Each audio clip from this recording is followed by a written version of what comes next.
আসসালামু আলাইকুম, তাসরিমা নাহিদ আমন্ত্রণ জানাচ্ছি এনটিভির সন্ধ্যার খবরে। বাংলাদেশের অভ্যন্তরীণ বিষয়ে ভারতের কোনো হস্তক্ষেপ মেনে নেওয়া হবে না। ঢাকায় ভারতীয় হাইকমিশন অভিমুখে পদযাত্রা থেকে এই হুঁশিয়ারি দিয়েছে ছাত্র জনতা। মানবতা বিরোধী অপরাধে মৃত্যুদণ্ডপ্রাপ্ত স্বৈরাচার শেখ হাসিনা ও আসাদুজ্জামান খান কামাল সহ পলাতকদের দেশে ফেরানোর দাবিও জানায় তারা। পদযাত্রাটি পুলিশি বাঁধায় পড়লে রাজধানীর বাড্ডা সড়কেই অবস্থান নিয়ে বিক্ষোভ করে। আপেল শাহরিয়ারের রিপোর্ট।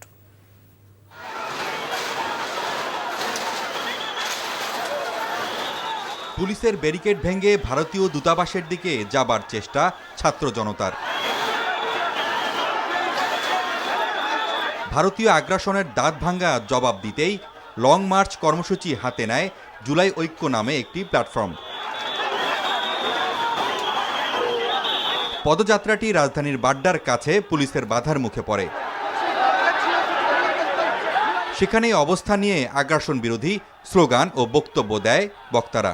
আমরা এই ভারতের আধিপত্য কোনোদিনই চাই না, আমরা নিজেরা আজাদি হতে চাই। এই ভারতের আধিপত্যের সাথে লড়াই করার জন্যই আজকে হাদি ভাইকে গুলিবিদ্ধ হইতে হয়েছে। হাইকমিশন ঘেরাওর মধ্য দিয়ে আমরা জানাতে চাচ্ছি যে মৃত্যুদণ্ডপ্রাপ্ত শেখ হাসিনাকে অতি শীঘ্রই বাংলাদেশে প্রত্যাবর্তন করতে হবে। আমাদের শরীরে এক ফোঁটা রক্ত থাকা অবস্থায় এই ভারতের দাবিদারি, ভারতের প্রভুত্ব বাংলাদেশের 1 ইঞ্চি জমিনে কায়েম হতে দেব না। মোদী গুজরাটের কথা তুমি কান খুলে শুনে রাখো, এটা সিকিম নয়, হায়দ্রাবাদ নয়, কাশ্মীর নয়, বাংলাদেশ। আমার দেশের খুনিদেরকে তোমার দেশে আশ্রয় দাও, তাহলে কিন্তু এই বাংলার মুক্তিকামী জনতা কি করবে সেটা কিন্তু ধারণাও নাই। যদি মনে করে থাকো বাকি সবার মতো চোখাইয়ে কথা বলবা, দাদাগিরি করবা, সেই সুযোগ বাংলার মানুষ দেবে না। ভারতের দৃষ্টিভঙ্গি পরিবর্তন না হলে ভবিষ্যতে আরো কঠোর কর্মসূচির হুঁশিয়ারিও তাদের। আপনারা আগরতলায় আমাদের দূতাবাসে হামলা করেছেন, আমরা সভ্য, আমরা আপনাদের দূতাবাসে হামলা করিনি। আমরা শুধুমাত্র আপনাদেরকে জানিয়ে দিতে চেয়েছি বাংলাদেশের তরুণ প্রজন্ম, বাংলাদেশের ছাত্র সমাজ, বাংলাদেশের মা বোনেরা আপনাদের প্রতি কি পরিমাণ ঘৃণা রাখে। আমাদের শরীর যেমনটা ছিনিয়ে নিয়েছেন, ইনশাআল্লাহ আমাদের 5ই আগস্ট আছে। 5ই আগস্ট আমাদের জেনেছে ভারত আমাদের একমাত্র শত্রু, আমৃত্য শত্রু। আমরা প্রতিশোধ নেব, প্রতিটা রক্তের বদলা। এর আগে পূর্ব ঘোষিত কর্মসূচির অংশ হিসেবে বুধবার দুপুর 3টার দিকে রাজধানীর রামপুরা ব্রিজের সামনে জড়ো হয় ছাত্র জনতা। সেখান থেকেই পদযাত্রাটি ভারতীয় দূতাবাসের দিকে রওনা হয়। Apple Shahriar, NTV news, Dhaka. দিল্লিতে নিযুক্ত বাংলাদেশি হাইকমিশনারকে তলব করে নিরাপত্তা পরিস্থিতি নিয়ে উদ্বেগ জানিয়েছে ভারত। এদিকে পররাষ্ট্র উপদেষ্টা তৌহিদ হোসেন বলেছেন, দুদেশের সম্পর্কে টানাপোড়েন চলছে, তাই তলবের ঘটনা স্বাভাবিক। সরকার একটি ভালো নির্বাচনের দিকে এগিয়ে যাচ্ছে উল্লেখ করে তিনি বলেন, নির্বাচন নিয়ে ভারতের কোনো নসিহত শুনতে চায় না বাংলাদেশ। শফি মাহমুদ সাগরের রিপোর্ট। স্থানীয় সময় বুধবার দুপুর 12টার দিকে নয়াদিল্লিতে নিযুক্ত বাংলাদেশি হাইকমিশনার রিয়াজ হামিদুল্লাহকে তলব করে ভারতের পররাষ্ট্র মন্ত্রণালয়। ঢাকায় ভারতীয় হাইকমিশন ঘেরাওয়ের ব্যাপারে উদ্বেগ এবং বাংলাদেশি রাজনৈতিক নেতাদের ভারত বিরোধী বক্তব্যের প্রতিবাদ জানায় দেশটি। এক বিবৃতিতে ভারত জানায়, বাংলাদেশে শান্তিপূর্ণ নির্বাচন আয়োজিত হবে, এমনটাই প্রত্যাশা করে দেশটি। জবাবে পররাষ্ট্র উপদেষ্টা তৌহিদ হোসেন ব্রিফিংয়ে জানান, নির্বাচন নিয়ে প্রতিবেশী দেশের কোনো উপদেশ চায় না বাংলাদেশ। গত আগে 15 বছর ধরে যে সরকার ছিল, যে সরকারের সাথে অত্যন্ত মধুর সম্পর্ক ছিল,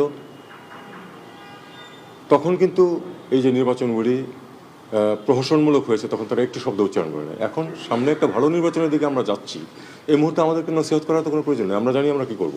আমরা একটা ভালো নির্বাচন করবো যেটাতে মানুষ ভোট দিতে পারবে এবং যাদেরকে ভোট দেবে তারাই নির্বাচিত হবে, যেটা এর আগে গত 15 বছরে ঘটেনি। তো এই জিনিসটা আমাদের কাছে সম্পূর্ণ অগ্রহণযোগ্য। দুদেশের সম্পর্কে টানাপোড়েন থাকায় হাইকমিশনারকে তলব করাও অপ্রত্যাশিত কিছু না বলে মন্তব্য করেন তিনি। একটা কোর্ট থেকে শাস্তিপ্রাপ্ত হয়েছেন, তিনি আমাদের পাশের দেশে বসে এখানে অস্থিরতা সৃষ্টির চেষ্টা করছেন। এটা আমরা আপত্তি করব বা তাদের সহায়তা চাবো যে তাকে ফেরত পাঠান, এটা খুব অস্বাভাবিক কিছু না, কিন্তু সেটা তারা সেদিকে যাননি। এখন সম্পর্ক দুই পক্ষ থেকেই তো সেটাকে এগোনোর চেষ্টা করতে হবে। আমার মনে হয় আমরা দুই পক্ষ মিলিয়ে হয়তো অতটা এগোতে পারিনি, যে কারণে টানাপোড়েনটা রয়েই গেছে। বিএনপির ভারপ্রাপ্ত চেয়ারম্যান তারেক রহমান এখনও ট্রাভেল পাস চাননি বলে জানান পররাষ্ট্র উপদেষ্টা। শফি মাহমুদ সাগর, এনটিভি নিউজ, ঢাকা। বিএনপির ভারপ্রাপ্ত চেয়ারম্যান তারেক রহমানের আগমনকে বরণ করতে বিএনপির উদ্যোগে একটি কমিটি গঠন করা হয়েছে। কমিটির আহ্বায়ক করা হয়েছে বিএনপি স্থায়ী কমিটির সদস্য সালাউদ্দিন আহমেদকে এবং বিএনপির জ্যেষ্ঠ যুগ্ম মহাসচিব অ্যাডভোকেট রুহুল কবির রিজভীকে করা হয়েছে কমিটির সদস্য সচিব। এই কমিটি তারেক রহমানের দেশে প্রত্যাবর্তন উপলক্ষে দলীয় কর্মসূচি, অভ্যর্থনা ও জনসম্পৃক্ত কার্যক্রম সুশৃঙ্খলভাবে বাস্তবায়নের উদ্যোগ নেবে। এছাড়া দলের এক প্রেস বিজ্ঞপ্তিতে জানানো হয়েছে অবসরপ্রাপ্ত ব্রিগেডিয়ার ডক্টর AKM শামসুল ইসলামকে প্রধান নিরাপত্তা কর্মকর্তা হিসেবে দায়িত্ব দেয়া হয়েছে। নতুন করে সিটি স্ক্যান করা হয়েছে ইনকিলাব মঞ্চের মুখপাত্র শরীফ ওসমান হাদির। পরীক্ষায় তার মস্তিষ্কে রক্ত প্রবাহ কমে যাওয়ার লক্ষণ পাওয়া গেছে বলে জানিয়েছেন ঢাকা মেডিকেল কলেজ হাসপাতালের নিউরোসার্জন ডক্টর আব্দুল আহাদ। সন্ধ্যায় এক ভিডিও বার্তায় তিনি এসব তথ্য জানান। ডক্টর আহাদ জানান, ওসমান হাদির শারীরিক অবস্থা এখনও সংকটাপন্ন রয়েছে এবং চিকিৎসা সিঙ্গাপুরেই চলমান থাকবে। এ সময় তিনি ওসমান হাদির শারীরিক অবস্থা নিয়ে সামাজিক যোগাযোগ মাধ্যমে ছড়িয়ে পড়া বিভিন্ন গুজবে কান না দিতে দেশবাসীর প্রতি আহ্বানও জানান।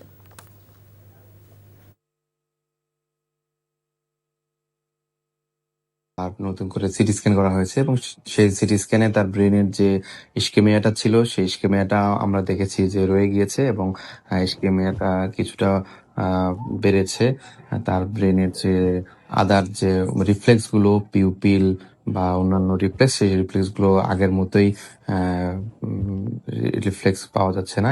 তার আসলে ফলো আপ দেওয়ার মতো বা প্রতিদিন আপডেট দেওয়ার মতো আসলে তেমন কিছু নেই, তার প্রোগ্রেস নেই, অবস্থা ক্রিটিক্যাল এবং স্ট্যাটিক আগের মতোই রয়েছে।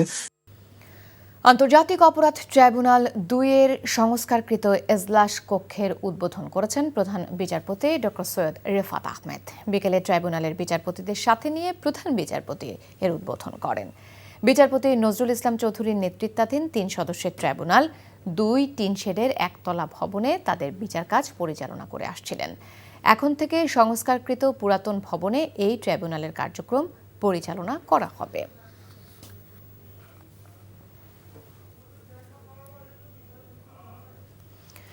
সাবেক সেনা কর্মকর্তা জিয়াউল আহসানের বিরুদ্ধে শতাধিক ব্যক্তিকে গুম করে হত্যার ঘটনায় মানবতাবিরোধী অপরাধ মামলার অভিযোগ আমলে নিয়েছে আন্তর্জাতিক অপরাধ ট্রাইব্যুনাল।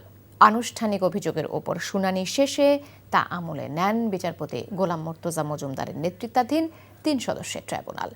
একই সাথে এই মামলায় জিয়াউল আহসানকে হাজির এবং অভিযোগ গঠনের শুনানির জন্য 21 ডিসেম্বর দিন ধার্য করা হয়েছে।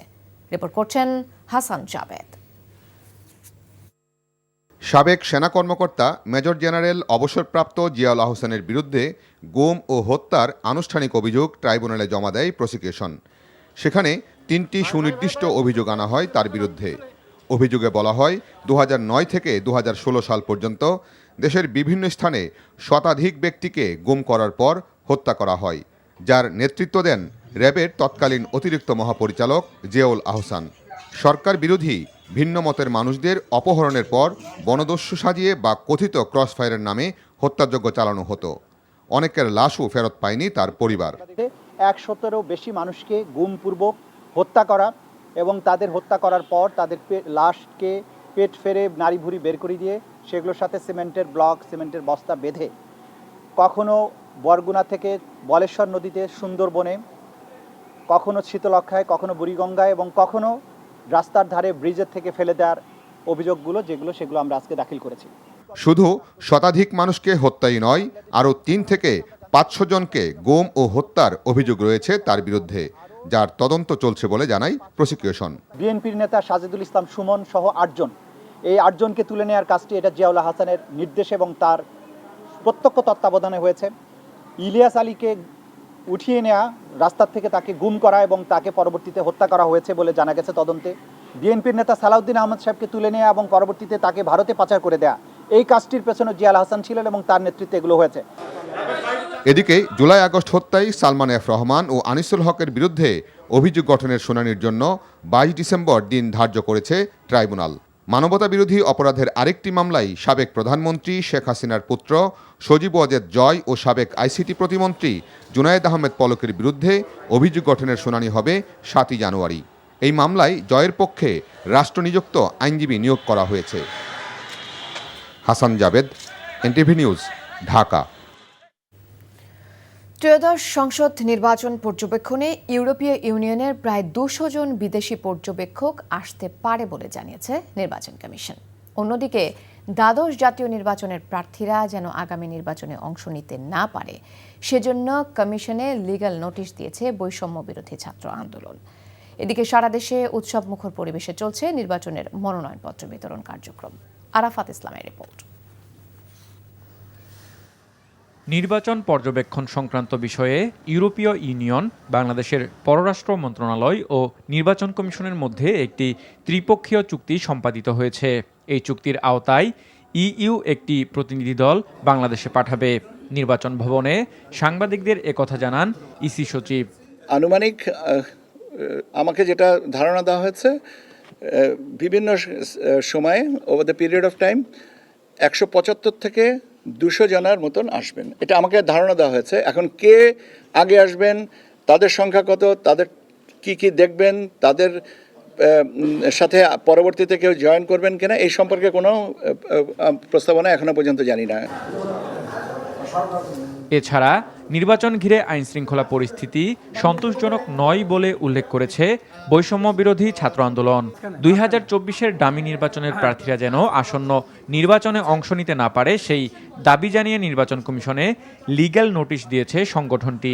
24-এর নির্বাচন রয়েছে, ডামি নির্বাচন, সেই নির্বাচনে ডামি শব্দটা উল্লেখ করে এই যে যতজন প্রার্থী রয়েছিল, যারা নির্বাচিত হয়েছে অথবা নির্বাচন হয়নি কিন্তু এই ডামি নির্বাচনের মাধ্যমে ওই নির্বাচনকে বৈধতা দিয়েছে, তাদেরকে অবশ্যই আগামী নির্বাচনে অংশগ্রহণ করার ক্ষেত্রে বাধাগ্রস্ত করতে হবে, তাদেরকে সেই সুযোগ দেওয়া যাবে না। এদিকে আসন্ন ত্রয়োদশ জাতীয় সংসদ নির্বাচনের ঘোষিত তফসিল অনুযায়ী সারা দেশে মনোনয়ন প্রত্যাশী প্রার্থীদের মাঝে মনোনয়নপত্র বিতরণ কর্মসূচি অব্যাহত রয়েছে। সংশ্লিষ্ট রিটার্নিং কর্মকর্তার কার্যালয় থেকে মনোনয়ন ফর্ম সংগ্রহ করছেন প্রার্থীরা। আগামী 29 ডিসেম্বর শেষ হবে মনোনয়নপত্র বিতরণ। আরাফাত ইসলাম, এনটিভি নিউজ, ঢাকা। ত্রয়োদশ জাতীয় সংসদ নির্বাচনকে সামনে রেখে রিটার্নিং কর্মকর্তার অফিস থেকে মনোনয়নপত্র সংগ্রহ করছেন প্রার্থীরা। মেহেরপুর 1 আসনে বিএনপি মনোনীত প্রার্থী মাসুদ অরুণের পক্ষে তার ছোট ভাই অ্যাডভোকেট মারুফ আহমেদ বিজন মনোনয়নপত্র সংগ্রহ করেন। একই দিন মেহেরপুর 1 ও মেহেরপুর 2 আসনে জামায়াতে ইসলামী মনোনীত প্রার্থী মাওলানা তাজউদ্দিন খান এবং নাজমুল হুদা মনোনয়নপত্র সংগ্রহ করেন। নওগাঁ 5 আসনে বিএনপি মনোনীত প্রার্থী জাহিদুল ইসলাম ধলুন মনোনয়নপত্র সংগ্রহ করেছেন তার প্রতিনিধিরা। রাঙ্গামাটিতে জামায়াতে ইসলামের প্রার্থীর পক্ষে মনোনয়নপত্র সংগ্রহ করেছেন জেলা জামায়াতের সেক্রেটারি মোহাম্মদ মনসুরুল হক। দলীয় নেতাকর্মীদের সাথে নিয়ে মনোনয়ন ফর্ম সংগ্রহ করেছেন ময়মনসিংহ 4 আসনের বিএনপির প্রার্থী আবু ওয়াহাব আকন্দ। এছাড়া ময়মনসিংহ 6 আসনে জামায়াত ইসলামের প্রার্থী অধ্যক্ষ কামরুল হাসান মিলন ও 4 আসনের প্রার্থী মাওলানা কামরুল হাসান ইমরুল মনোনয়নপত্র সংগ্রহ করেছেন।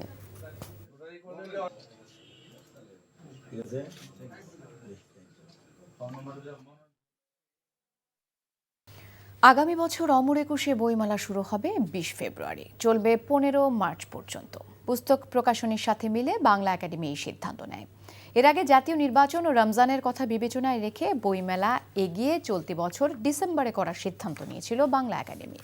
যদিও সেই সিদ্ধান্ত থেকে সরকারের নিরাপত্তা দিতে না পারার অজুহাতে সরে আসে আয়োজক প্রতিষ্ঠান। পুনরায় সিদ্ধান্ত নেওয়া হয় ফেব্রুয়ারিতে বইমেলা হলেও হবে জাতীয় নির্বাচনের পর। গেল 11 ডিসেম্বর নির্বাচনের তফসিল হওয়ার 6 দিনের মধ্যেই এই সিদ্ধান্ত আসে। 12টি ক্লাবের সঙ্গে আলোচনা করে আগামী রবিবার থেকে আবারও মাঠে গড়াতে যাচ্ছে প্রথম বিভাগ ক্রিকেট লিগ। এনটিভিকে এমনটাই জানিয়েছেন সিসিডিএম চেয়ারম্যান আদনান রহমান দীপন। এদিকে বিসিবি সভাপতি আমিনুল ইসলাম বুলবুল জানিয়েছেন বিদ্রোহী ক্লাব বলে কিছু নেই, সব ক্লাবই বিসিবির, খোলা থাকছে আলোচনার পথ, জানাচ্ছেন নিলয় মজুমদার। শেরেবাংলায় আরম্ভের মধ্য দিয়ে প্রথম বিভাগ লিগ শুরু হলেও খেলতে অনিচ্ছুক ক্লাবগুলো মাঠে না আসায় বিপাকে পড়ে সিসিডিএম। লিগ বয়কটে 8 দল মাঠে না আসায় তাদের অবনমন করে দেওয়া হয়। বাকি 12 দল নিয়ে নতুন সূচিতে আগামী রবিবার থেকে শুরু হবে প্রথম বিভাগ লিগ। যে 12 ক্লাবটা লিগে পার্টিসিপেট করেছে, তারপরে আমরা আসলে আজকে মিটিং করার মেন কারণটা হলো যেহেতু 8টা টিম রেলিগেটেড হয়ে গেছে বাইলজ অনুযায়ী, বাইলজ অ্যান্ড প্লেইং কন্ডিশন অনুযায়ী, সেই হিসাবে 12টা ক্লাবকে ডাকা হলো যে আমরা যেহেতু কিছু ফরম্যাট ঠিক না, ফিকচারে কিছু প্রবলেম আসবে, এটা চেঞ্জ করে খেলতে তাদের অসুবিধা আছে কিনা, তাদের কোনো কমেন্টস আছে কিনা, এসব কারণে মিটিং করা। তো আলহামদুলিল্লাহ সবাই রাজি হয়েছে এবং আমরা আগামী সানডে মানে 21 তারিখ থেকে শুরু করে দিচ্ছি। তবে ঢাকার সব স্তরের লিগ মিলিয়ে প্রায় 44টি ক্লাব না খেলার সিদ্ধান্তে অনড় থাকায় ঝুঁকিতে পড়েছে ক্রিকেটারদের ভবিষ্যৎ। তবে এই 44টি ক্লাবের সঙ্গে এখন আলোচনার পথ খোলা রাখার কথা জানিয়েছেন বিসিবি সভাপতি। এটা বিদ্রোহী বলে তো কেউ নেই, সকলেই তো আমাদের ক্লাব। কেউ যদি everything will happen within the playing condition. প্রথম বিভাগে খেলতে না পারা খেলোয়াড়দের নিয়ে কোনো টুর্নামেন্ট আয়োজন করা হবে কিনা তা এখনো আলোচনার পর্যায়ে আছে বলে জানিয়েছে বিসিবি। নীলা মজুমদার, এনটিভি নিউজ, ঢাকা। এই ছিল সন্ধ্যার খবরে। এই খবরের ভিডিও সহ আপডেট জানতে ভিজিট করুন এনটিভি অনলাইন www.ntvbd.com। এছাড়াও এনটিভির জনপ্রিয় সব অনুষ্ঠান ও খবরের আপডেট জানতে ভিজিট করুন আমাদের ইউটিউব ও ভেরিফাইড ফেসবুক পেজে। রাত 10:30 রাতের খবর দেখার আমন্ত্রণ রইল। ধন্যবাদ সবাইকে।